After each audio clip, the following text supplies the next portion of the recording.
এক আল্লাহর বান্দা প্রতিদিন এশারের নামাজের পর গাছের সাথে নিজেকে বাঁধতেন, নিজেকে বেঁধে তারপরে আল্লাহর বান্দা বলতেন, আমি অনেক পাপী, আমি অনেক গুনাহগার বান্দা। নিজে এত গুনাহ করেছে, অনুতপ্ত হয়েছে, গাছের সাথে বেঁধে নিজে কান্নাকাটি করতেছে প্রতিদিন এশারের পর। এমন কি রাতের বেলা ঘুমায়, মাথার নিচে একটা ইট দিয়ে ঘুমায়, বালিশও দেয় না। মাকে ওসিয়ত করলেন, ও মা, আমি যখন দুনিয়া থেকে বিদায় হয়ে যাব, তোমাকে আমি 3টা কথা বলে গেলাম, আমার এই 3টা কথা তুমি রাখবারে মা। আমি যখন মরে যাব, দুনিয়া থেকে বিদায় হয়ে যাব, মা, তখন তুমি একটা কাজ করবা, আমার গলায় একটা রশি পেঁচাইবা, রশি পেঁচাইয়া আমাকে তুমি কবরের দিকে নিয়ে যাইবা। ওই বললেন, মা 2 নাম্বার ওসিয়ত আপনাকে বলতেছি, আমাকে রাতের বেলা জানাজা দিবেন, দিনের বেলা দিবেন না। 3 নাম্বার, ও মা, আমাকে কবরের ভেতরে রাখবেন, কবরের ভেতরে রাখার পর সবাই চলে যাবে, কিন্তু আপনি মা, ওখান থেকে আপনি মা আসবেন না, কারণ আপনি মার পায়ের ধুলায় হতে পারে কবরের আযাব বন্ধ হয়ে যাবে, আমি জান্নাতি হয়ে যাব। এবার সন্তান মারা গেল, ইন্তেকাল হয়ে গেল। সন্তান যখন ইন্তেকাল হয়ে যায়, তখন এমন অবস্থা, মায় একটা রশি নিলেন, গলাটা বাঁধা শুরু করলেন। মা একমাত্র বুঝে সন্তানের ব্যথা, সন্তানের ব্যথা কেউ বোঝে না রে বাবা। সন্তান যতই অন্যায় করুক না কেন, মা সন্তানকে মাফ করে দেয়। যদি মার এত মহাব্বত থাকে অন্তরের ভেতরে, বান্দা বান্দির ভিতরে যদি এত মহাব্বত থাকে রে বাবা, তাহলে আমার আল্লাহ যিনি আমাদেরকে বানাইছেন তার কত মহাব্বত। সেই আল্লাহর কাছে যদি চোখের পানি ছেড়ে কান্না করেন, আমার আল্লাহ কখনো ওই চোখের পানি বৃথা যাইতে দিবে না। অতএব ওই যে মা যখন রশি নিলেন গলাটা বাঁধবে, তখন ওই মাকে হঠাৎ করে একটা গায়েবী আওয়াজ দিয়ে আল্লাহ ডাক দিয়া বলে, এরে মহিলা, তুমি তোমার এই সন্তানটাকে আর গলায় রশি দিয়া বাঁধা লাগবে না, কারণ এই সন্তানকে আমি আল্লাহ নিজেই মাফ করে দিলাম। আল্লাহু আকবার, আল্লাহু আকবার। যদি আল্লাহ মাফ করতে পারে, এত দয়া মায়া হয়, তাহলে আমাদের বান্দা বান্দিদের ভিতরে যদি এত দয়া মায়া হয়, স্বামী স্ত্রীর ভিতরে যদি এত দয়া মায়া হয়, বাবা মার ভিতরে যদি এত দয়া মায়া হয়, সন্তান বাবা মার ভিতরে যদি এত দয়া মায়া হয়, তাহলে আমার আল্লাহ যে আমাদেরকে বানাইছেন, চিল্লায়া বলেন, আমাদেরকে বানাইছে কি? যেই আল্লাহ বানাইছেন তার দয়া মায়া কম না বেশি? আমার সন্তান আমাকে ডাক দিয়া বলে, আব্বা, আপনি আমাকে মারবেন না, আপনি আমাকে আর মারা দরকার নাই, প্রয়োজনে আমি আপনাকে আর আব্বা বলে ডাকবো না, আপনি আমাকে ছেড়ে দেন, আমি অন্য কোথাও চলে যাব, আপনার কাছে আর থাকবো না। ও পয়গম্বর, আমি এত হতভাগা, আমি এত পাষাণ হৃদয়ের মানুষ, ও পয়গম্বর, আমি কি করব এখন? আল্লাহ কি আমাকে মাফ করবে নাকি? আমি এমন করিয়া আমার আরো সন্তানদেরকে তো আমি এমন করে আরো মারছি, ও পয়গম্বর, এবার কি করব একটু বলেন, আল্লাহ কি আমাকে মাফ করবে কিনা? আল্লাহর নবী বলতেছে, এ যুবক, তুমি যতই কান্না করো না কেন, তুমি অন্যায় করে ফেললা, যতই তুমি অন্যায় করে ফেলেছ, আমার আল্লাহ কিন্তু তুমি যদি তাওবা করো, আমার আল্লাহ তোমার তাওবা কবুল করে মাফ করে দিবে। গুনাহ করেছেন, তাওবা এটা আপনার উপর হতেই পারে, আপনি তাওবা হয়তো করবেন না, কিন্তু আল্লাহ তো আপনার জন্য দরজা খুলে দিয়ে রেখেছে। এই দরজা খুলে রেখেছে আপনার জন্য, আমার জন্য।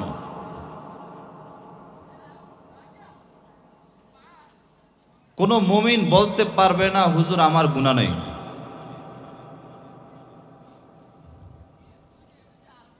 ওই জামানা নাই।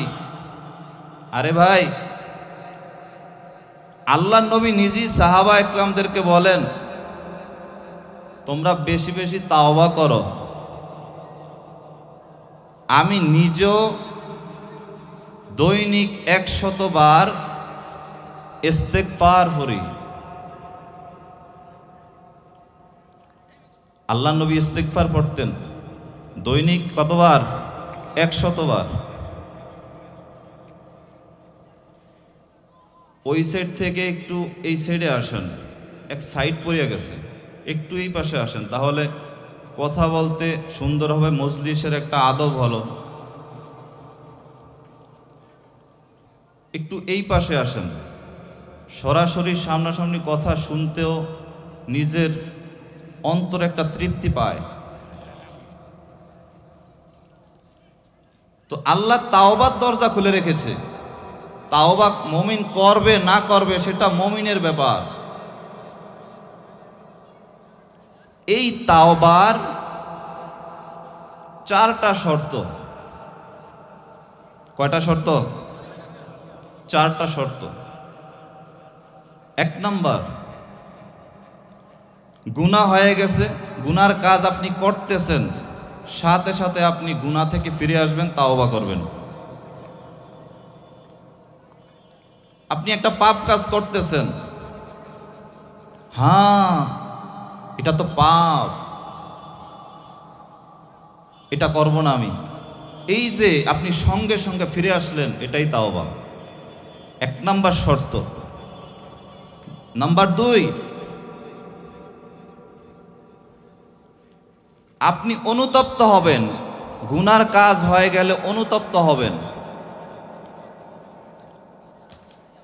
গুনার কাজ হয়ে গেছে, আল্লাহ আমি এত গুনাহ করে ফেলেছি, লজ্জা বোধ হবে আপনার ভিতরে, এটাই তাওবা। নাম্বার 3, আপনি পূর্বে বহু গুনাহ করেছেন,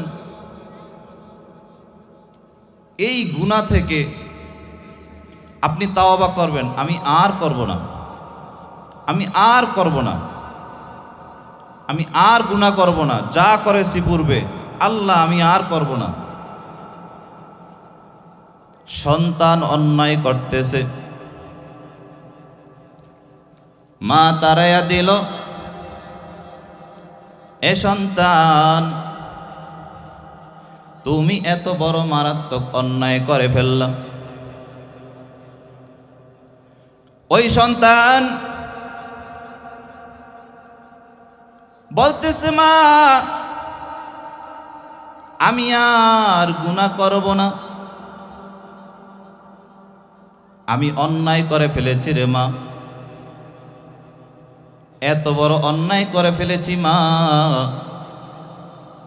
আমি আর এই অন্যায়টাও করব না রে মা। এই যে মাকে বলল, মা আমি আর করব না, পূর্বে যা করেছি অন্যায় আর আমি করব না মা, আজকের থেকে ঠিক মতো চলব। এই যে সে পূর্বে যা করেছে, বান্দা যদি বলে আল্লাহ আমি পূর্বে যা করেছি আর করব না, আপনি মাফ করে দেন। নাম্বার 4, বান্দার হক আদায় করা। যত মুমিন আছে দুনিয়াতে, প্রত্যেক মুমিন প্রত্যেকেই হক আদায় করতে হবে, বান্দা বান্দার হক আদায় করতে হবে। আপনি এখান থেকে লঞ্চে যাইতেছেন ঢাকা, ওই লঞ্চের আপনি ভাড়া দেন নাই। এই যে আপনি লঞ্চের ভাড়া না দিয়ে আপনি ফাঁকি দিয়ে লঞ্চ থেকে নেমে গেলেন, আপনি বললেন আমি বেঁচে গেলাম। আমার আল্লাহ ডাক দিয়া বলতেছে, এরে বান্দা তুই কিন্তু বাঁচো নাই। হাসরের ময়দানে এই বান্দা বান্দার হক আদায় করতে হবে।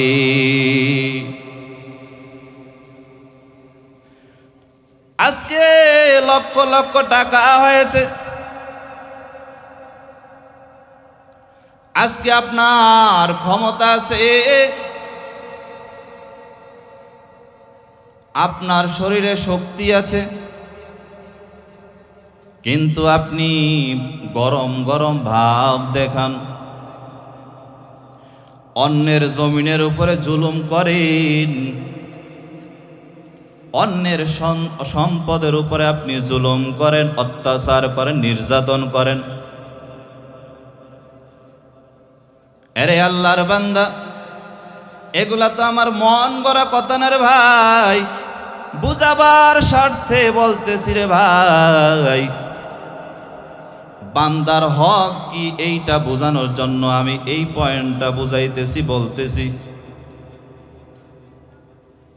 এই যে আপনি গায়ের জোরে মাতাব্বরি দেখান, যতই আপনি গায়ের জোরে মাতাব্বরি দেখান না কেন, হাসরের ময়দানে আপনার এই গায়ের জোরের মাতাব্বরি চলবে না। হাসরের ময়দানে আপনার এমন পরিস্থিতি হয়ে যাবে, আল্লাহ বলবে এই বান্দার হক আদায় কর, তারপরে তুই জান্নাতে যাইতে পারবি, আর না হয় আমি তোকে মাফ করব না। আমি আমার ঢাকাতে জুমার মসজিদে বলি যে আপনারা যারা অন্যের গীবত গান, কিছু কিছু মানুষ আছে ইমামের গীবত গায় কিংবা অন্য কারো গীবত গায়, তো গীবতের বয়ান যখন আমি করতেছি ঢাকাতে, তখন আমি বললাম যে যারা গীবত গান তারা আমার থেকে পুরস্কার নিয়ে যাবেন, কিছু হাদিয়া নিয়ে যাবেন। কারণ গীবত গাইলে কি আপনার নেক আমার কাছে আসতেছে, আমার ভালো হইতেছে না। এই জন্য মুমিন বান্দা বান্দার হক আদায় করো। তাওবার এই 4 নাম্বার, এই 4টা শর্ত পালন করতে হবে। এ মুমিন, তাওবাকারীকে আল্লাহ তাআলা কতটা পছন্দ করেন রে বাবা জানেন না? তাওবাকারীর অনেক দাম। আল্লাহ তাওবাকারীর প্রতি কেমন খুশি হয়ে যায় আল্লাহ জানাইয়া দেয়। আল্লাহ জানাইয়া দিতেছেন, এ মুমিন তোমরা যতই গুনাহ করো না কেন তাওবা করো। তাওবা করলে তোমাদের যত বদ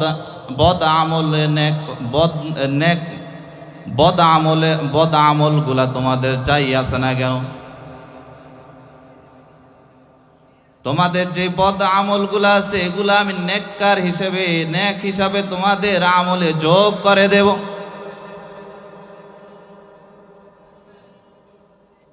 এক আল্লাহর বান্দা সফরে রওনা দিলেন,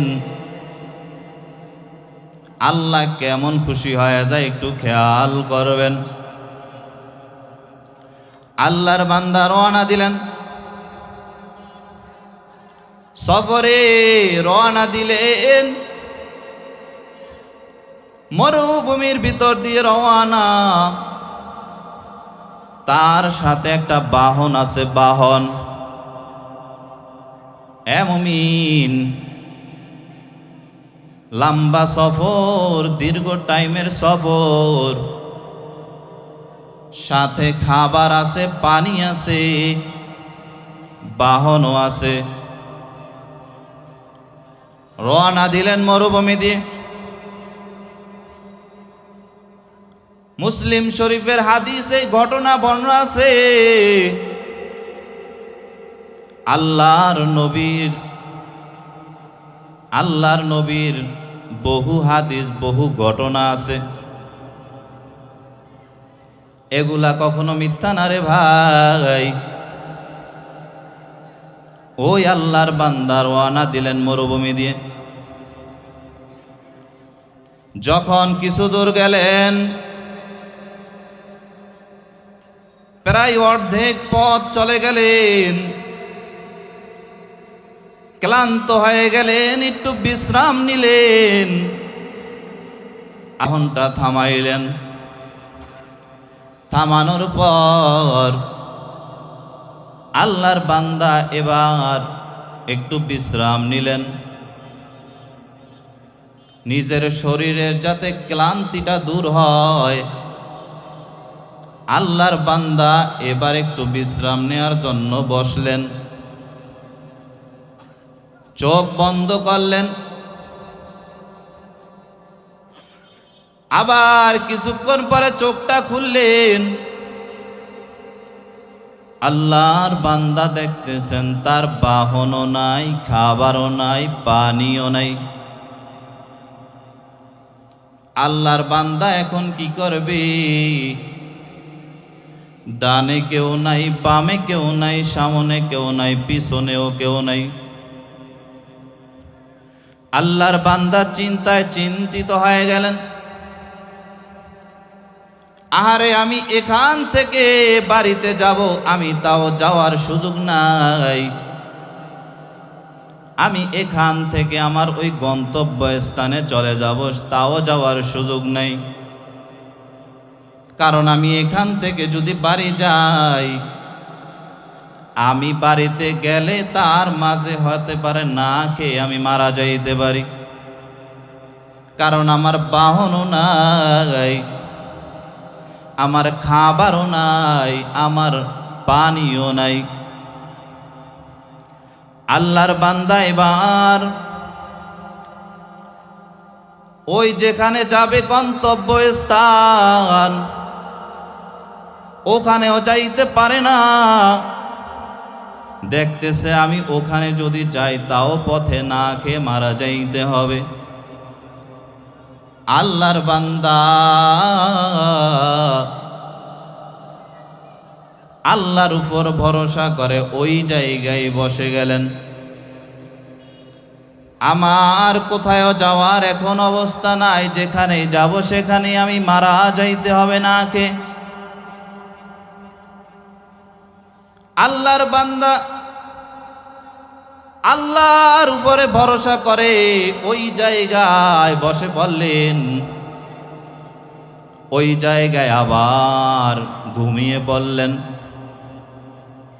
ঘুম থেকে আল্লাহর বান্দা আবার চোখ দুটা খুললেন। যখন ঘুম থেকে আবার চোখ দুটা খুললেন,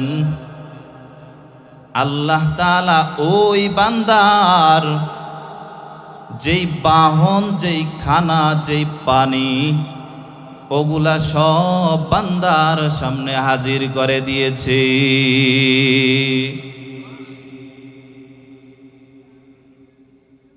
এ মুমিন, আল্লাহকে যদি পাইতে হয় বেশি দূর যাওয়া লাগবে না। ওই আল্লাহর বান্দা আল্লাহর উপর ভরসা করে ওই জায়গায় বসে রইলেন। আল্লাহ তাআলা ওই বান্দাকে তার যে হারানো বাহন সহ তার খানা পিনা যা ছিল সব ওই বান্দার সামনে হাজির করে দিলেন। আল্লাহর বান্দা হাদিস এসেছে এত খুশি হয়ে গেছে। আল্লাহর বান্দা খুশি হয়ে বলতেছে, আনতা রব্বি ও আনা রব্বুক।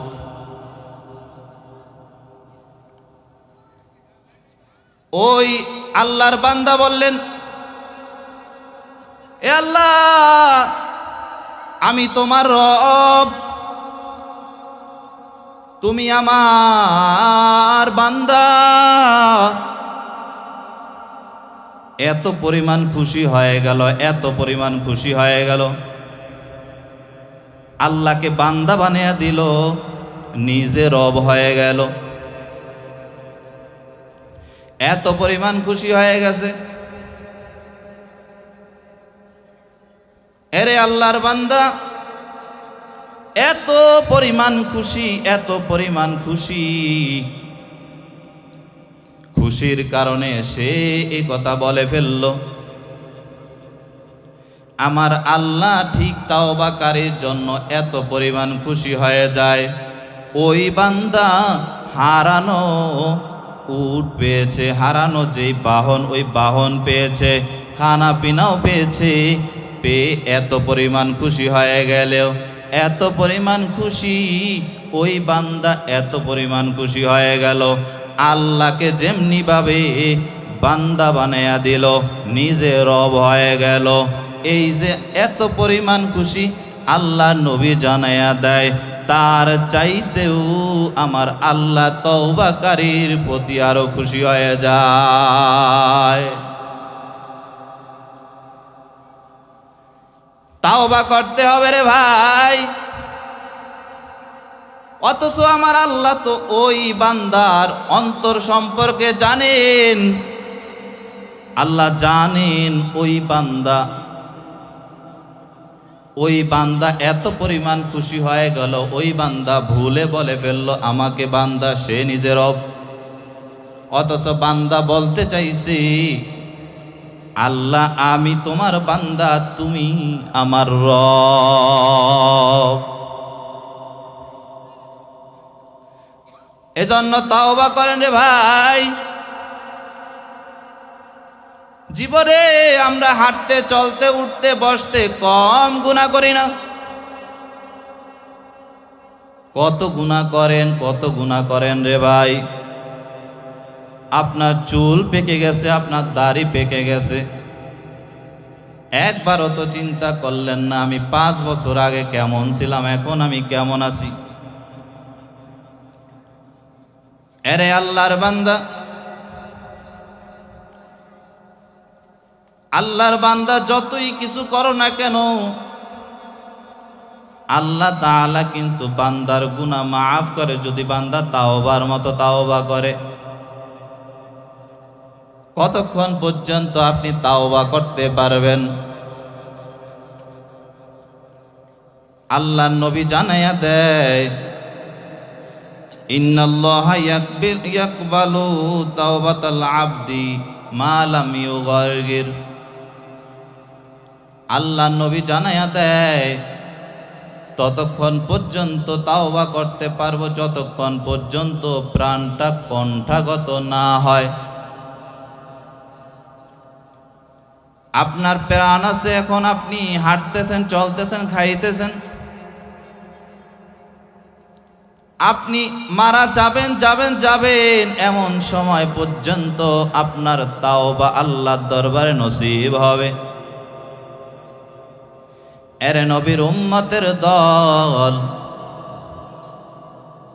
আপনি যে তাওবা করতে পারবেন ইন্তেকালের সময়, এমন কোনো গ্যারান্টি নাই।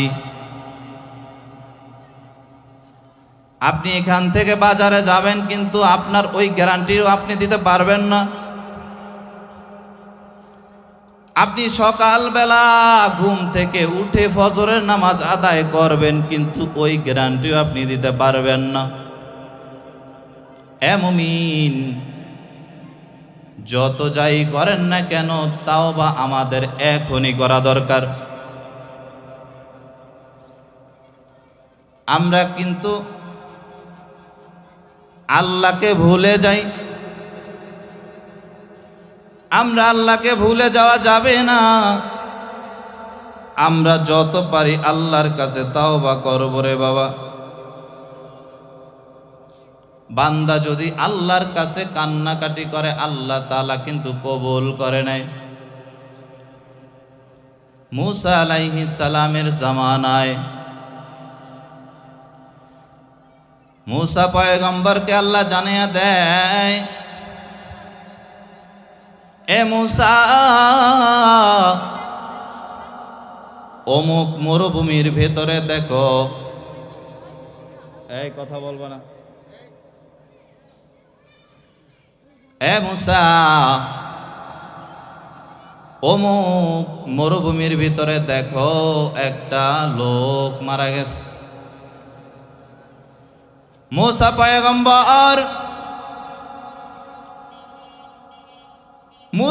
পয়গম্বরকে আল্লাহ জানিয়ে দেয়, অমুক মরুভূমির ভিতরে একটা লোক মারা গেছে, তাকে জানাজা দাও, তাকে গোসল দাও, জানাজা দাও, দাফন কাফন করে শেষ করে ফেলো। এরে আল্লাহর বান্দা, ওই मूसा পয়গম্বর আল্লাহর সাথে যিনি সরাসরি কথা বলতেন, সব সময় কথা বলতেন, সেই मूसा পয়গম্বরকে বললেন, এ मूसा যাও যাও তার জানাজা পড়ে নাও। তবে मूसा যারা মুমিন আছে, এখানে আশেপাশে যারা মুমিন আছে, যারাই এর জানাজা পড়বে, আমি আল্লাহ বলে দিলাম তাদের পূর্ববর্তী যত গুনাহ আছে এই জানাজা পড়লে আমি সব গুনাহ মাফ করে দেব।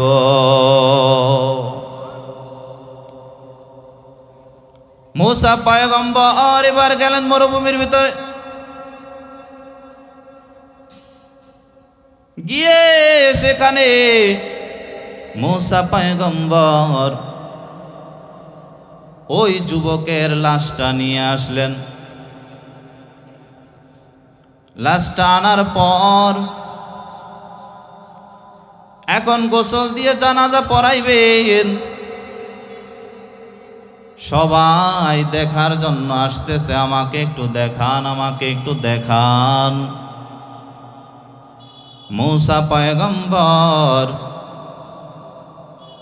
আল্লাহকে বলতেছে, আল্লাহ সবাই তো তাকে দেখতে চায়, কি করব? मूसा পয়গম্বর তাদেরকে দেখিয়ে দিলেন। সবাই চিনতে পারলো। সবাই যখন চিনতে পারলো, এবার সবাই বলতেছে, এই লোকটা তো ফাসিক ছিল, এই লোকটাকে আমরা দেখেছি, আমরা এলাকা থেকে এই লোকটাকে বিদায় করে দিয়েছি। আরে আল্লাহর বান্দা, তাওবা কিভাবে নসিব হয় একটু শুনেন।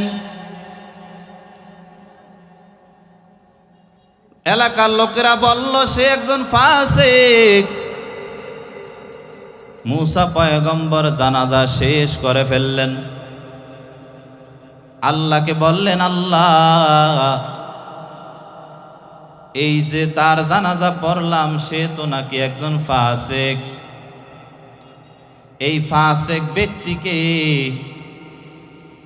জানাজাও দেয়া হলো কিভাবে? আল্লাহ আপনি অর্ডার দিলেন তার লাশটা এনে তারপরে গোসল করায়া দাফন কাফন শেষ করে দিতাম জানাজা পড়ানোর পরে। আল্লাহ বলতেছে, मूसा এই যে বান্দাকে দেখতেছো, যাকে তুমি জানাজা পড়ার জন্য বলতাম, এ मूसा যার জানাজাটা পড়াইতে বললাম, সে কেমন ব্যক্তি ছিল এটা তো একবারও বুঝতে পারল না। এই বান্দা এলাকার ভেতরে যাই করেছে, অন্যায় করেছে, যাই করেছে, এই বান্দা চলে গেল কিছু ছাগল নিয়ে মরুভূমির ভেতরে। ওখানে ডানেও কেউ নাই, বামে কেউ নাই, সামনেও কেউ নাই, পেছনেও কেউ নাই। ওই বান্দা ওই এলাকা থেকে মরুভূমির এলাকার ভেতরে চলে গেল। আল্লাহর বান্দা সেখানে অসহায় কেউ নাই। আল্লাহর বান্দা সেখানে অসহায় হয়ে গেল। আল্লাহর বান্দা এবার সেখানে কান্নাকাটি করতেছে আর বলতেছে, আমি যতদিন বাঁচব আমি এই মরুভূমি এলাকার ভেতরে আমার জীবনটা কাটাইয়া দেব। আমার মরণ যদি হয় আমার এখানেই মরণ হবে। আল্লাহর বান্দা কান্না করতেছে, এ মুসা, আমি আল্লাহর কাছে কান্নাকাটি করতেছে। এত পরিমাণ কান্না করে আর বলতেছে, আল্লাহ আমার ডানেও কেউ নাই, বামেও কেউ নাই, সামনেও কেউ নাই, পিছনেও কেউ নাই রে আল্লাহ। ও আল্লাহ, একমাত্র তুমি ছাড়া আর আমার কেউ নাই। আমি বড় এতিমের মতো এখানে আছি, আমার তো কেউ নাই, কেউ নাই, কেউ নাই, কেউ নাই। ও আল্লাহ, তুমি যদি আমাকে মাফ না করো তাহলে আমাকে মাফ করার মতো কেউ নাই। ও আল্লাহ, তুমি আমাকে মাফ করে দাও। আমি গোপন প্রকাশে যা গুনাহ করেছি আমার সব গুনাহ মাফ করে দাও। আল্লাহ বলে, রে মুসা, এই বান্দা এত পরিমাণ কান্না করছে, আমি তার কান্না দেখে আমার কুদরতি দিল হালকা হয়ে গেল। আমার এমন পরিস্থিতি বান্দার কান্না দেখে হয়ে গেল, আমি বান্দাকে সাথে সাথে সব গুনাহ মাফ করিয়া বান্দাকে আমি পাক করে দিলাম। এই বান্দা সেখানে একা হয়ে গেল। এর মুমিন, ওই আল্লাহকে পাওয়ার জন্য কোথায় যাওয়া লাগবে না রে বাবা। একটা সুন্দর যদি আপনার দিল হয়, ওই দিলের ভিতরে আমার মাওলাকে খুঁজে পাবেন। মুসা পয়গম্বর আল্লাহকে বলতেছে, আল্লাহ আমি তো আপনার সাথে সব সময় কথা বলি, কিন্তু আল্লাহ আমি আপনার সাথে যে সব সময় কথা বলি কিন্তু আপনাকে কখনো দেখতে পারলাম না। আল্লাহ বলে, রে মুসা, আশরাফ আলী থানবী ফারুকী রহমাতুল্লাহ আলাই এই ঘটনাটা উল্লেখ করে বুঝাইতেছেন। মুসা নবী যখন আল্লাহকে বললেন, আল্লাহ আমি আপনাকে কোথায় পাবো, আল্লাহ জানায়া দিলেন, মুসা আমাকে যদি তুমি খুঁজতে চাও ভালো দিলওয়ালার ভিতরে খুঁজো। এখন ভালো দিলওয়ালা কারা?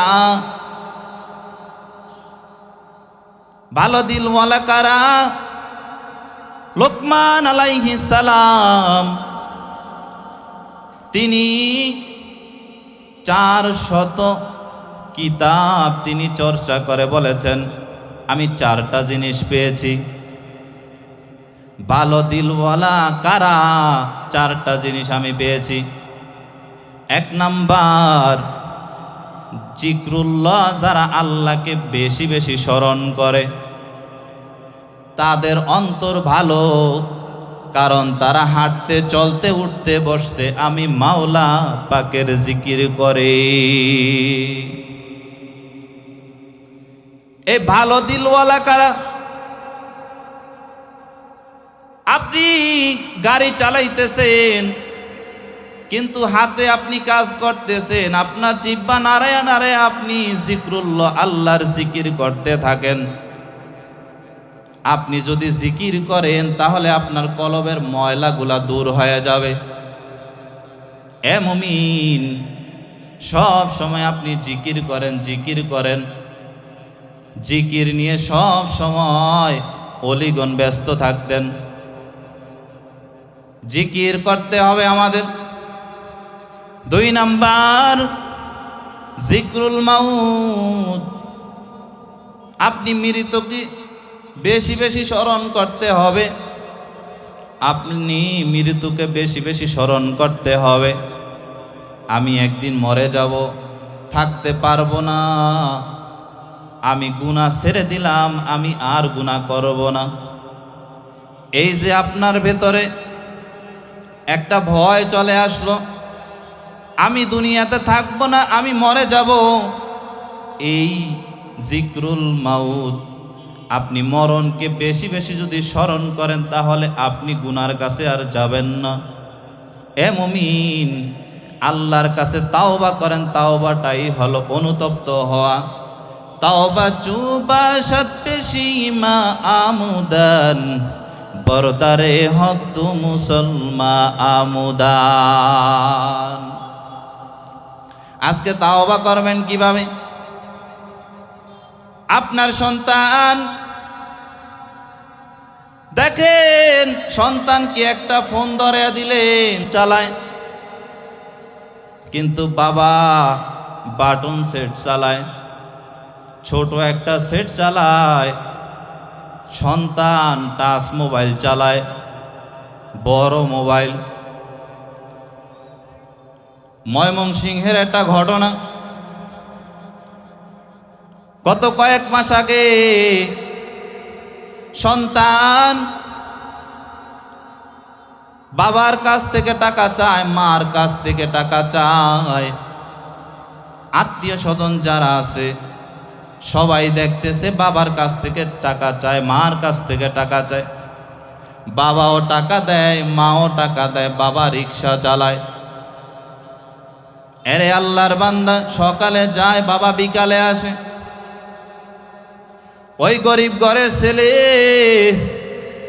আল্লাহর বান্দা মোবাইল চালায়, বাবার কাছ থেকে টাকা নেয়। কেউ জিজ্ঞাসা করলো, আপনি আপনার সন্তানকে এত টাকা দেন কেন? আপনার সন্তান এত টাকা নিয়ে কি করে? বলে, আমার সন্তান এত টাকা দেই, আমার সন্তান নাকি ব্যবসা বাণিজ্য করতেছে। আমার সন্তানকে আমি এত টাকা দেই, 10,000 টাকা, 20,000 টাকা, 30,000 টাকা দেই। আমার সন্তানকে আমি টাকা দিই, আমার সন্তান নাকি ব্যবসা করে। ওই সন্তান মার কাছ থেকে একদিন 3 লক্ষ টাকা চাইলেন। বললেন, আম্মা জান, আমাকে 3 লক্ষ টাকা দিবেন, আমি ব্যবসার কাজে লাগাবো। মা কিন্তু তার পূর্বে শুনে গেছে সন্তান প্রতিদিন টাকা নেয়। এত টাকা কি করে? সন্তান এত টাকা নিয়ে নাকি ব্যবসা করে। অন্য একজন বললেন, না, আপনার সন্তান কিন্তু ব্যবসা করে না। বলে, সন্তান কি করে? বলে, সন্তান, আপনার সন্তান কি ব্যবসা করে এটা জানেন না, আপনার সন্তান জুয়া নামক খেলায় ব্যবসা করে। এখন অনলাইনে জুয়া বের হয়ে গেল। কয়েকদিন পরেই শুনি বাপের উপরে সন্তানের হামলা। কিছুদিন পরেই শুনি মার উপর সন্তানের হামলা। আবার এই বাবা মাই সন্তানকে খারাপ বানায়। বলে, সন্তানকে আপনি সেট দিলেন কেন, ফোন দিলেন কেন? বলে, সন্তান চাইছে তাই দিছি, যেমন চাইছে তেমনই আপনি বুঝে নেন। অনলাইনে জুয়া খেলা বেড়ে গেল। আপনার জীবন শেষ, আপনার যৌবন শেষ, আপনার বাড়ি শেষ, আপনার গাড়ি শেষ, আপনার সব শেষ। এমনও আমার পরিচিত একজন লোক আছে, গতকালকেও আমি অন্য একটা ঘটনা বললাম এই জুয়ার। গুইঙ্গার হাট বাজারে গতকালকেও আমি এই একটা ঘটনা বললাম। চট্টগ্রামে তাও এরকম একটা ঘটনা ঘটেছে। এ মুমিন, এই যে জুয়া খেলা, সন্তানকে জুয়া যে খেলায়, সন্তানের হাত থেকে ফোন নেন না কেন? আমার এক মুসল্লি দেখতেছি একটা ফোন চালায়, বাটন ফোন। সন্তান সারাক্ষণ দেখতেছি টাচ ফোন চালায়। মাত্র সন্তান 6 বা 7 পড়ে। আমি জিজ্ঞাসা করলাম, আপনি সন্তানের হাতে কেন ফোন দিলেন? বলে, তার মা দিছে কিন্তু আমি দেই নাই। বলতেছি, একদিন চিন্তা করবেন, আমার কথাটা লিখে রাখেন, কপালে থাপড়াবেন সন্তানের জন্য, কিন্তু কোনো তখন আর উপায় হবে না। ওই যে ময়মনসিংহের ঘটনা, সন্তান টাকা চাইলেন 3 লক্ষ টাকা, কিন্তু সন্তানকে মা টাকা দেয় না 3 লক্ষ টাকা। বলতেছে, মা আমাকে 3 লক্ষ টাকা দাও। বলে, না আমি তোমাকে 3 লক্ষ টাকা দিতে পারবো না। বলে, মা দাও। বলে, না আমি দেব না। বলে, তাহলে তোমাকে আমি মারবো। বলে, মারো, সমস্যা নাই। মা দাঁড়ায়া রইলেন। মা বৃদ্ধ মানুষ, মাকে সন্তান মারতেছে, মাকে সন্তান মারতেছে, মেরে মেরে রক্তাক্ত করে ফেললো। বলতেছে, সন্তান তুই আমার কাছ থেকে যত টাকা চাবি আমি তোকে টাকা দেব না, কারণ তুই খারাপ কাজ করতেছ, তোকে আমি আর একটা টাকাও দেব না রে সন্তান। ওই সন্তান মাকে মারতেছে, বলে, রে সন্তান আমাকে মারিস না, তোর পায়ে ধরে তুই আমাকে আর মারিস না, আমি সহ্য করতে পারি না, আমি একজন বৃদ্ধ মানুষ, আমি আর সহ্য করতে পারি না। ওই সন্তানকে মাকে সন্তান মারতেছে, মারতে এক পর্যায়ে ওই মাকে মেরে ফেললো। আবার বাবা কাজ থেকে কিছুক্ষণ পরে আসলো, এসে দেখতেছি তার মা ঘরের ভিতরে নাই। কিরে তোর মা কোথায় গেল? বলে, আমি জানি না। বলে, জানি না মানে কি, তুমি বলো। বলে, বাবা আমি জানি না। বলে, না তুমি জানো। বলে, না আমি জানি না। এক পর্যায়ে সন্তান বলল, আমি আমার মাকে মেরে ফেলেছি। বলে, আহারে সন্তান, যেই মা তোকে এত কষ্ট করে, মা খানা খাইতে পর্যন্ত পারে নাই তোর জন্য, তোকে যখন গর্ভে ধারণ করছে তোর মা তোকে নিয়ে কত কষ্ট করছে। তোর মা ডানে রাতে ঘুমাইতে পারতো না, ডানে ব্যথা পাইলে আবার বামে ঘুরে যাইতো, রাতের বেলা ঘুমাইতে পারতো না। তোর মা তোকে নিয়ে এত কষ্ট করে ফেলেছে, তারপরে তুই তোর মাকে মেরে ফেললি। তোর মতো এমন সন্তান আমার দরকার নাই। ওই সন্তান বাবাকে বলল, আমাকে টাকা দাও। বলে, না আমি তোকে আর টাকা দেব না।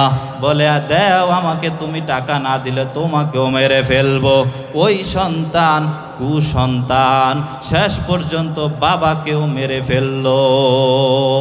এই হলো সন্তান। আজকে সন্তানকে আমরা কিছু শিখাই না। আরে ভাই, যদি সন্তানের ভিতর দিন না থাকে, সন্তান চিনবে কি ঘোড়ার ডিম? ওই যে স্কুলে যাবে, বই কয়টা নিয়ে আসবে আর যাবে, আর প্রেম প্রীতি করবে আর মোবাইল চালাবে।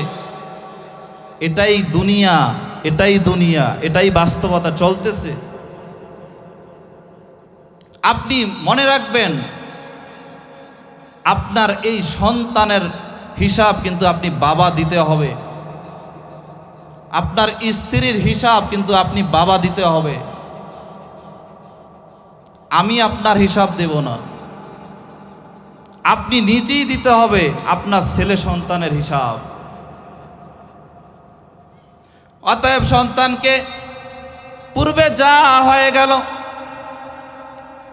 আল্লাহর কাছে তওবা করেন, সন্তানকে দিন শিখান। সন্তান দিন শিখে আল্লাহওয়ালা হয়ে যাবে।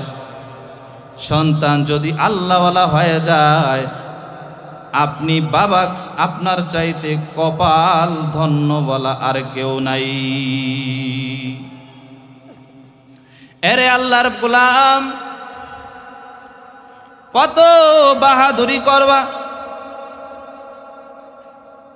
একটা পশু পাখি যদি, একটা প্রাণী যদি আল্লাহর সাথে কথা বলতে পারে, কান্নাকাটি করতে পারে, তাহলে আপনি আমি মাখলুকাত হইয়া কেন পারি না রে বাবা? এলাকার ভেতরে বানর মানুষদেরকে জ্বালাইতেছে। মানুষ ত্যক্ত হয়ে গেল, বানরের প্রতি এত পরিমাণ ত্যক্ত হয়ে গেল মানুষ সকলেই পরামর্শ করতেছে এই জঙ্গলের বানরগুলা কি করব, আমরা তো এই এলাকার ভেতরে থাকতে পারি না বানরের যন্ত্রণায়। সবাই পরামর্শ করে বানরগুলাকে মেরে ফেলবে, বানরগুলাকে আর রাখবে না, বানরগুলাকে পেট্রোল দিয়ে মেরে ফেলবে। চতুর্দিকে পেট্রোল ঢেলে দিলেন। যখন চতুর্দিকে পেট্রোল ঢেলে দেয়া হয়, আগুন ধরিয়ে দেয়া হয়, ওই বানর এখন কোথায়ও যাইতে পারে না, দৌড় মারতে পারে না। বানরগুলা চিন্তায় পড়ে গেলেন, আমরা তো মনে হয় মরে যাব, আর বাঁচব না। এরে আল্লাহর গোলাম, ওই বানরগুলা চিন্তায় চিন্তিত হয়ে গেলেন। ওই বানরের ভিতরে কিছু বুদ্ধিমান থাকে, তারা বুঝতে পেরেছে আমরা বাঁচব না, কারণ চতুর্দিকে পেট্রোল ঢেলে আগুন ধরিয়ে দিয়েছে, আমরা আর থাকতে পারবো না, আমরা মরে যাব।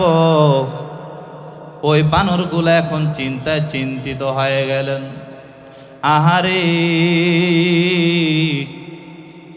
আমরা তো আর থাকতে পারবো না। ছোট ছোট বানরগুলা দেখতেছে কিছু বানর আলাদা হয়ে গেল, আলাদা হয়ে হাত দুটা আসমানের দিকে উঠাইয়া দিল, আর চোখ দিয়ে টপ টপ টপ করে পানি পড়তেছে, পানি পড়তেছে, এত পরিমাণ পানি। হাত দুটা উঠাইয়া আল্লাহকে বলতেছে, আল্লাহ এই এলাকার মানুষকে আর জ্বালা যন্ত্রণা করব না, ও আল্লাহ আপনি মাফ করে দেন, ও আল্লাহ আর করব না, আমরা বুঝি আজকে মারা যাব, আর থাকতে পারবো না। বানরগুলা এত পরিমাণ কান্না করে,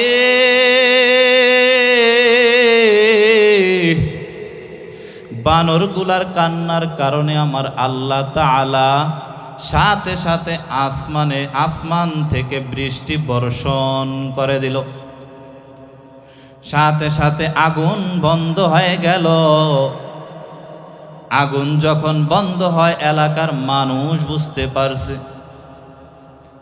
আগুন বন্ধ হয়ে গেল, বৃষ্টি চলে আসলো। ঘটনা কি? বানর তো আল্লাহর সাথে কথা বলতে পারে, তাহলে মনে হয় এই বানরগুলাই তাহলে আল্লাহর সাথে কথা বলছে, আল্লাহ বৃষ্টি দিছে, আগুন বন্ধ হয়ে গেল। এ মুমিন, আশরাফ আলী থানভী ফারুকী রহমাতুল্লাহি আলাইহি এই ঘটনাটা উল্লেখ করে বুঝাইয়া দিলেন, এরে দুনিয়ার মানুষ, একটা বানর যদি আল্লাহর কাছে কান্নাকাটি করতে পারে, মাপ পাইতে পারে, তুমি আশরাফুল মাখলুকাত হইয়া তুমি আল্লাহর কাছে তওবা করতে পারো না, গুনার কারণে কান্নাকাটিও করতে পারো না। এরে আল্লাহর বান্দারা, কত গুনাহ করেছো, গোপন প্রকাশ্যে কত গুনাহ হয়ে গেল। আপনার আমার কম গুনাহ হয় নাই, যেই গুনাহ যদি আমার মা জানতো আমাকে বাসায় রাখতো না, যেই গুনাহ যদি আমার বাবা জানতো আমাকে বাসায় রাখতো না। এরে আল্লাহর গোলাম, ওই আল্লাহকে ভুলে যেও না রে বাবা। আল্লাহকে খোঁজার জন্য তুমি বিদেশ যাওয়া লাগবে না, আল্লাহ কিন্তু তোমার সাথে আছে। আল্লাহকে তুমি বেশি বেশি খুঁজতে থাকো রে বাবা। যেইভাবে তুমি গুনাহ করেছো না কেন, আমার আল্লাহর কাছে যদি কান্নাকাটি করতে পারো, এমন কান্না করবা যেই কান্নার দ্বারা আল্লাহ গুনাহ মাফ করে দিবে। কত মারাত্মক গুনাহ করেছো। আল্লাহর নবীর কাছে এক লোক আসলো, এসে বলতেছে, ও পয়গম্বর, আমি অনেক বড় মারাত্মক গুনাহ করে ফেলেছি। আল্লাহর নবী বললেন, কি এমন মারাত্মক গুনাহ করে ফেললা? বলে, পয়গম্বর, আমার স্ত্রী অন্তঃসত্ত্বা ছিল। আমি বাড়ি থেকে আমি ব্যবসার জন্য চলে গেলাম অনেক দূরে। আমি সেখান থেকে বহুদিন পরে আসলাম। আমার বহু সন্তানকে আমি মাটি খনন করে তারপরে আমি জীবন্ত তাকে কবর দিয়ে দিলাম। ও পয়গম্বর, কিন্তু আমার সন্তান গর্ভে যখন একটা ছিল, তখন আমি যখন ব্যবসায় যাই, ওখান থেকে যখন বহুদিন পরে আসলাম, দেখলাম আমার সন্তান এখন বড় হয়ে গেল। আমার বিবি চিন্তা করলো হয়তো সন্তান এটা রাখবে। আমার বিবি সন্তানকে শিখাইয়া দিল, তুমি এইভাবে কাজ করবা। তোমার বাবার যদি অন্তরটা তুমি নরম করতে পারো, তাহলে তোমার বাবা তোমাকে আর মারবে না, তোমার জীবন তোমাকে কবর আর দেবে না, তোমাকে জীবন্ত রেখে দিবে, তোমাকে আর মারবে না। ওই মা সন্তানকে বুঝাইলেন, সন্তান, তোমার বাবা যখন ব্যবসা থেকে আসবে, তোমার বাবাকে তুমি সাথে সাথে এক গ্লাস পানি দিবা, তোমার বাবাকে পাখা নিয়ে বাতাস করবা, ঠান্ডা করবা, তোমার বাবাকে আব্বা আব্বা বলে ডাকবা। পয়গম্বর, আমি যখন ব্যবসা থেকে বাসায় যাইতাম, তখন দেখতাম আমার সন্তান আমাকে আব্বু আব্বু বলে ডাকতেছে। বলে, আব্বা, তুমি ব্যবসা থেকে আসলা, তুমি এক গ্লাস পানি নাও, খাও। ওই বাবাকে আদর যত্ন করতেছে সন্তান, বাবাকে এত পরিমাণ আদর যত্ন করতেছে সন্তানের ভালোবাসায় বাবার অন্তর নরম করে ফেলে। বলতেছে, পয়গম্বর, আমি যখন আসতাম তখনই সন্তান আমাকে আব্বা আব্বা বলে কাছে আইতো। আমার সন্তান আমার কাছে আইসা আমাকে অনেক আদর যত্ন করত গো পয়গম্বর। ও পয়গম্বর, ওই সন্তানকে আমি এত মহব্বত করি, সন্তানও আমাকে ভালোবাসে, আমিও সন্তানের সেই ভালোবাসায় মুগ্ধ হয়ে যাই। পয়গম্বর, ওই সন্তান আমাকে এত পরিমাণ ভালোবাসে। পয়গম্বর, একদিন আমি কি করলাম, ওই সন্তানটাকে নিয়ে আমি মরুভূমিতে গেলাম। সেখানে গিয়া আমি বালুগুলা খনন করে একটা গর্ত বানাইতেছি। আমার চেহারা দিয়ে ঘাম টপ টপ টপ টপ করে পড়তেছে। ও পয়গম্বর, আমার চেহারা দিয়ে যখন ঘাম পড়তেছে, তখন আমি এমন পরিস্থিতি হয়ে গেল, আমার সন্তানটা আমাকে ডাক দিয়া বলতেছে, আব্বা জান, এ আব্বা জান, তুমি এই খনন করো কেন? তুমি এই বালিগুলা কেন খনন করো, গর্ত করো কেন? তোমার এখন করা দরকার নাই, কি জন্য তুমি করতেছো? কোনো তো প্রয়োজনও নাই। ও আব্বা জান, আপনি কেন এমন করতেছেন? সন্তান তো বুঝতেছে না বাবার অন্তরের খবর। বাবা তো জানে আমার সন্তানকে আজকে আমি জীবন্ত দাফন করে দেব। ওই বাবা কেমন পাষাণ! বলতেছে, পয়গম্বর, আমি কত পাষাণ হৃদয়ের মানুষ ছিলাম গো পয়গম্বর।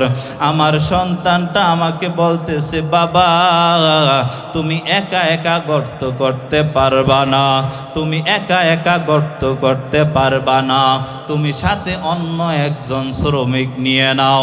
তুমি যদি অন্য একজন শ্রমিক নেও, তাহলে তোমার আর এত কষ্ট হবে না। ওই আল্লাহর বান্দা পয়গম্বরকে চোখের পানি সেরে সেরে সেরে সেরে বলতেছে, পয়গম্বর, এবার গর্ত করা শেষ হয়ে গেল। আমি আমার সন্তানটাকে গর্তের কাছে এনে ঘাড়ে একটা ওই কচি ঘাড়ে একটা ধাক্কা দিয়ে তাকে গর্তের ভিতরে ফালাইয়া দিলাম।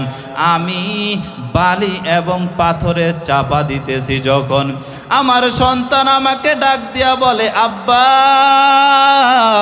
আপনি আমাকে মারবেন না, আপনি আমাকে আর মারা দরকার নাই, প্রয়োজনে আমি আপনাকে আর আব্বা বলে ডাকবো না, আপনি আমাকে ছেড়ে দেন, আমি অন্য কোথাও চলে যাব, আপনার কাছে আর থাকবো না। ও পয়গম্বর, আমি এত হতভাগা, আমি এত পাষাণ হৃদয়ের মানুষ, ও পয়গম্বর আমি কি করব এখন? আল্লাহ কি আমাকে মাফ করবে নাকি? আমি এমন করিয়া আমার আরো সন্তানদেরকে তো আমি এমন করে আরো মারছি, ও পয়গম্বর এবার কি করব একটু বলেন, আল্লাহ কি আমাকে মাফ করবে কিনা? আল্লাহর নবী বলতেছে, এ যুবক, তুমি যতই কান্না করো না কেন, তুমি অন্যায় করে ফেললা, যতই তুমি অন্যায় করে ফেলেছ, আমার আল্লাহ কিন্তু তুমি যদি তাওবা করো, আমার আল্লাহ তোমার তাওবা কবুল করে মাফ করে দিবে। আরে ভাই, বাঁচবেন কয়দিন? আপনিও চলে যাবেন, আমিও চলে যাব, বাঁচবে কি? কেউ তো বাঁচবে না রে ভাই। এই জন্যই আমার আল্লাহ ডাক দিয়ে বলে, ইয়া আইয়ুহাল্লাযীনা আমানু তুবু ইলাল্লাহি তাওবাতান নাসুহা। আল্লাহ বলতেছে, হে মুমিন, তোমরা তাওবা করো, তাওবায়ে নাসুহা করো, খাঁটি তাওবা করো। এরে আল্লাহর বান্দারা, তাওবা করেন, অনুতপ্ত হওয়াই তাওবা। আপনি গুনাহ করে ফেলেছেন, এই যে আপনি অনুতপ্ত হইলেন, এটাই তাওবা। যতই আপনি যাই করেন, যেথাই আপনি পালাবেন না কেন, আল্লাহর আদালতে আপনি হাজিরা দিতেই হবে। এক আল্লাহর বান্দা কি করলেন? বনি ইসরাইলের জামানায় এক আল্লাহর বান্দা এমন কোনো গুনাহ নাই, করে নাই। একদিন হঠাৎ করে টেনশন চলে আসলো,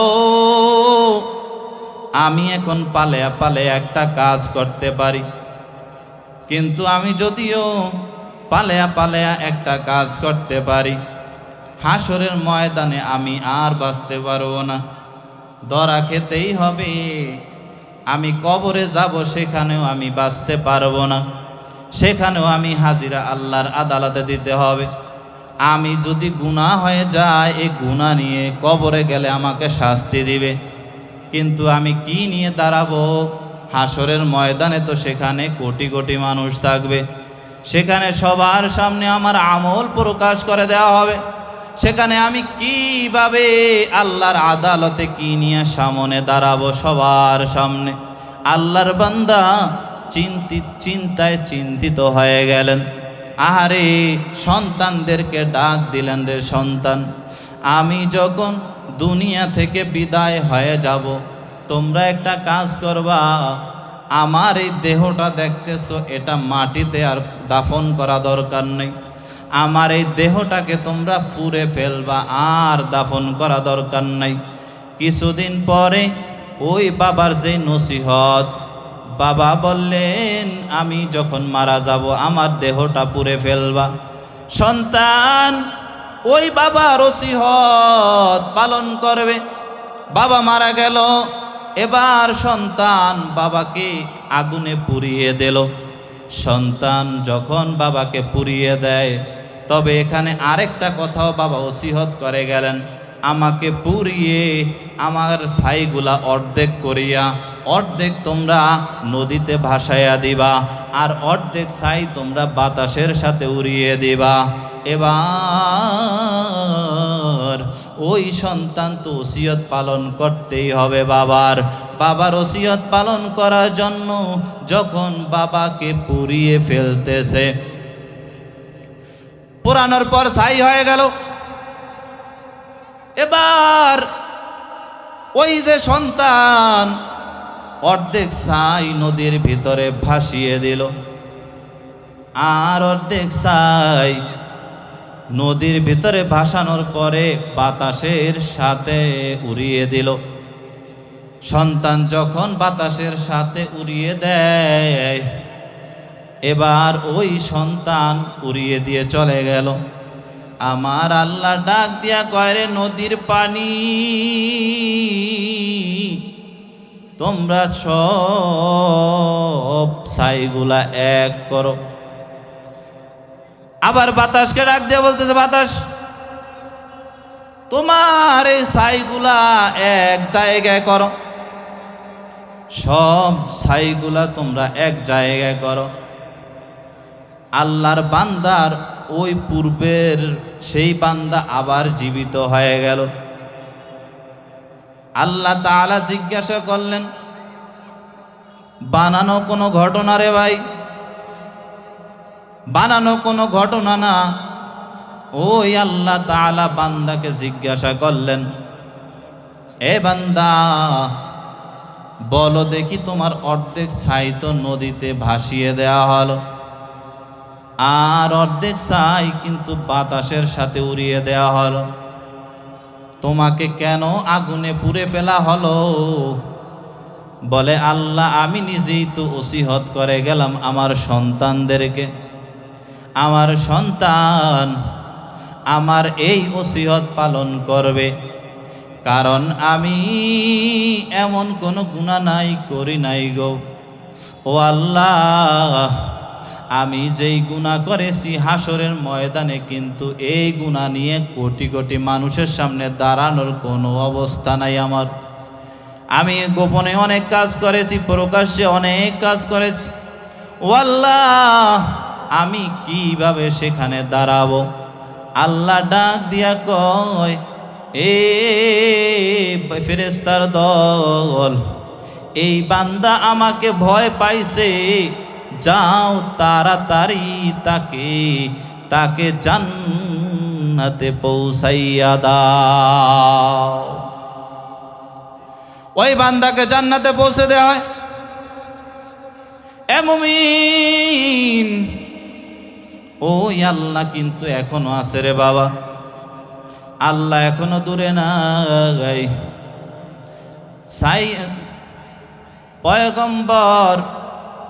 পয়গম্বরের সাহাবীরা কিন্তু কান্নাকাটি করে গেছে। এরে আল্লাহর গোলাম সাইদ সাবুনি রহমাতুল্লাহ আলাই, তিনি কান্নাকাটি করতেছেন, তিনি চোখের পানি ছেড়ে ছেড়ে কান্না করতেছেন। বলে, হযরত, আপনি কান্না করতেছেন কেন? কি ব্যাপার, আপনি এত কান্না করতেছেন? আপনার চোখ দিয়ে পানি, আপনার চোখে দাগ পড়ে গেল, আপনি এত পরিমাণ কেন কান্নাকাটি করতেছেন? বলে, কান্না না করে কি লাভ হবে? ওই আল্লাহর ওলি কি করলেন? আল্লাহর কাছে সব সময় দুটা হাত তুলে কান্না করেন আর বলেন, আল্লাহ, যখন আমি কবরে যাব, যদি কাউকে কবরে নামাজ পড়ার সুযোগ দাও, তাহলে তুমি আমাকে কবরে নামাজ পড়ার সুযোগ দিও। আল্লাহর বান্দা ইন্তেকাল হয়ে গেল। ইন্তেকাল হওয়ার পর যখন তাকে কবরের ভিতর রাখা হয়, কবরে দাফন কাফন শেষ করিয়া এবার সবাই রওনা দেয়। সবাই যখন রওনা দেয়, হঠাৎ করে দেখতেছে ওই কবরের ভিতর থেকে একটা ইট পড়ে গেল। একজন দেখলো কবরের ভেতরে একটা ইট পড়ে গেল।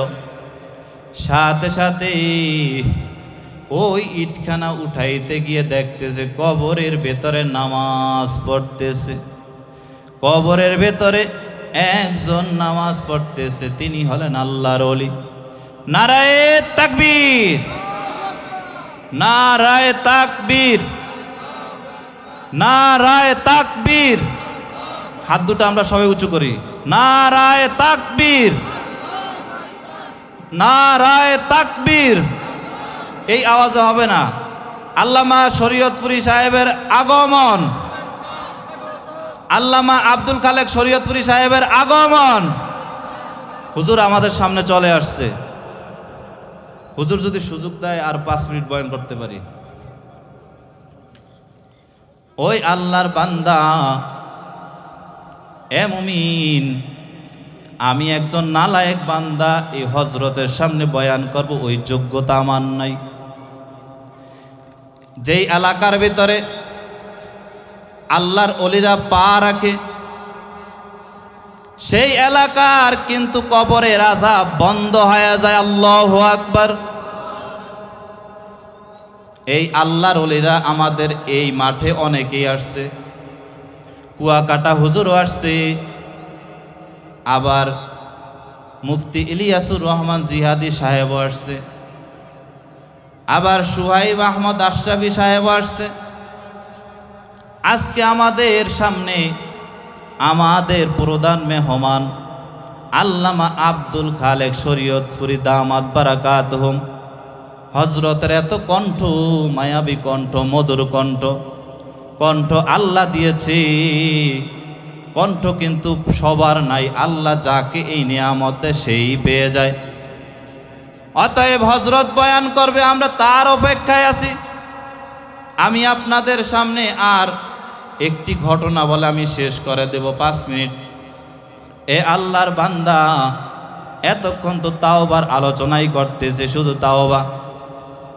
এক আল্লাহর বান্দা প্রতিদিন এশারের নামাজের পর গাছের সাথে নিজেকে বাঁধতেন, নিজেকে বেঁধে তারপরে আল্লাহর বান্দা বলতেন, আমি অনেক পাপী, আমি অনেক গুনাহগার বান্দা। নিজে এত গুনাহ করেছে, অনুতপ্ত হয়েছে, গাছের সাথে বেঁধে নিজে কান্নাকাটি করতেছে প্রতিদিন এশারের পর। এমন কি রাতের বেলা ঘুমায়, মাথার নিচে একটা ইট দিয়ে ঘুমায়, বালিশও দেয় না। মাকে ওসিয়ত করলেন, ও মা, আমি যখন দুনিয়া থেকে বিদায় হয়ে যাব, তোমাকে আমি 3টা কথা বলে গেলাম, আমার এই 3টা কথা তুমি রাখবারে মা। আমি যখন মরে যাব, দুনিয়া থেকে বিদায় হয়ে যাব, মা, তখন তুমি একটা কাজ করবা, আমার গলায় একটা রশি পেঁচাইবা। রশি পেঁচাইয়া আমাকে তুমি কবরের দিকে নিয়ে যাইবা। ওই বললেন, মা, 2 নাম্বার ওসিয়ত আপনাকে বলতেছি, আমাকে রাতের বেলা জানাজা দিবেন, দিনের বেলা দিবেন না। 3 নাম্বার, ও মা, আমাকে কবরের ভেতরে রাখবেন, কবরের ভেতরে রাখার পর সবাই চলে যাবে, কিন্তু আপনি মা, ওখান থেকে আপনি মা আসবেন না, কারণ আপনি মার পায়ের ধুলায় হতে পারে কবরের আযাব বন্ধ হয়ে যাবে, আমি জান্নাতি হয়ে যাব। এবার সন্তান মারা গেল, ইন্তেকাল হয়ে গেল। সন্তান যখন ইন্তেকাল হয়ে যায়, তখন এমন অবস্থা, মায় একটা রশি নিলেন, গলাটা বাঁধা শুরু করলেন। মা একমাত্র বুঝে সন্তানের ব্যথা। সন্তানের ব্যথা কেউ বোঝে না রে বাবা। সন্তান যতই অন্যায় করুক না কেন, মা সন্তানকে মাফ করে দেয়। যদি মার এত মহাব্বত থাকে অন্তরের ভেতরে, বান্দা বান্দির ভিতরে যদি এত মহাব্বত থাকে রে বাবা, তাহলে আমার আল্লাহ যিনি আমাদেরকে বানাইছেন তার কত মহাব্বত। সেই আল্লাহর কাছে যদি চোখের পানি ছেড়ে কান্না করেন, আমার আল্লাহ কখনো ওই চোখের পানি বৃথা যাইতে দিবে না। অতএব ওই যে মা যখন রশি নিলেন গলাটা বাঁধবে, তখন ওই মাকে হঠাৎ করে একটা গায়েবী আওয়াজ দিয়ে আল্লাহ ডাক দিয়া বলে, এরে মহিলা, তুমি তোমার এই সন্তানটাকে আর গলায় রশি দিয়া বাঁধা লাগবে না, কারণ এই সন্তানকে আমি আল্লাহ নিজেই মাফ করে দিলাম। আল্লাহু আকবার, আল্লাহু আকবার। যদি আল্লাহ মাফ করতে পারে, এত দয়া মায়া হয়, তাহলে আমাদের বান্দা বান্দীদের ভিতরে যদি এত দয়া মায়া হয়, স্বামী স্ত্রীর ভিতরে যদি এত দয়া মায়া হয়, বাবা মার ভিতরে যদি এত দয়া মায়া হয়, সন্তান বাবা মার ভিতরে যদি এত দয়া মায়া হয়, তাহলে আমার আল্লাহ যে আমাদেরকে বানাইছেন, চিল্লায়া বলেন আমাদেরকে বানাইছে কি? যেই আল্লাহ বানাইছেন তার দয়া মায়া কম না বেশি? অতএব আল্লাহর কাছে হজরতের হাত ধরে আপনারা আজকে তাওবা করে যাবেন। হজরতে কাবা ঘরে এই হাত মিলাইছেন, আল্লাহ তাআলা আমাদেরকেও কাবা ঘরে হাত মিলার তৌফিক দান করুন। আল্লাহ তাআলা আমাদেরকে কবুল করুন। এবং হজরত বয়ান করবে, আমরা তার কুকিল কণ্ঠ শুনে আজকে আমরা তাওবা করে এখান থেকে সবাই যাব, যাতে আল্লাহ আমাদেরকে সমস্ত গুনাহ মাফ করিয়া জান্নাতি বানিয়া এখান থেকে সমস্ত গুনাহ থেকে মুক্ত করে বাড়িতে যাওয়ার তৌফিক দেয়। আল্লাহ তাআলা আমাদেরকে কবুল করুন।